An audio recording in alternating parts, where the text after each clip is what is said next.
kabangla Pinapo. So, ito yung second part na video nung nandun sa Shatkira kami. Ito yung kinabukasan na pangyayari o mga ganap nung nasa Shatkira kami. So, maraming ganap at saka meron kaming magandang pinuntahan.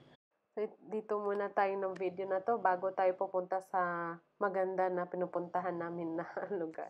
So, ito yung kinabukasan. Maaga ito. Tulog pa ako nito.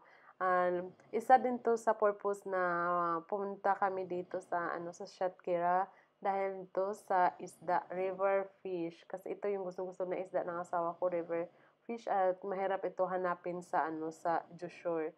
So, ayan, marami yung nabili yung asawa ko nito. Nagastos niya mga 10,000 taka yung nabili niya. So, marami siyang nabili na isda na klase. Meron lang magor. Yung magor na isda, parang siyang pantat sa Pilipinas, I guess.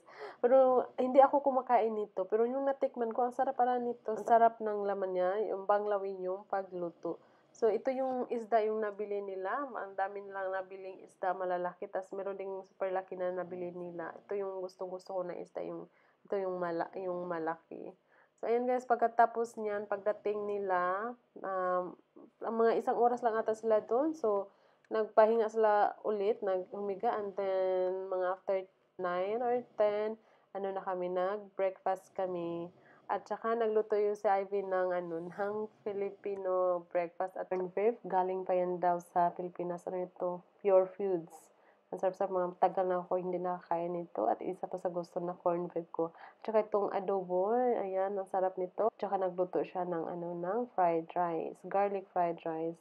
Ang sarap. At saka merong fried egg. So, real na Filipino food talaga siya. At saka and guys, pagkatapos namin mag-breakfast, ayan, aalis kami. Pupuntahan natin yung maganda na lugar na pupuntahan namin today.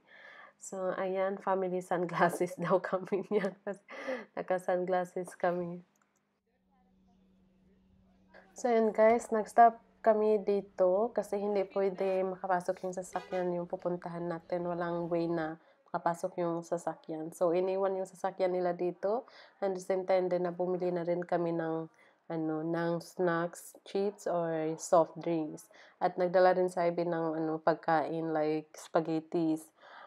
So, parang mag-picnic ata kami doon. So, excited na kami sa pupuntahan namin.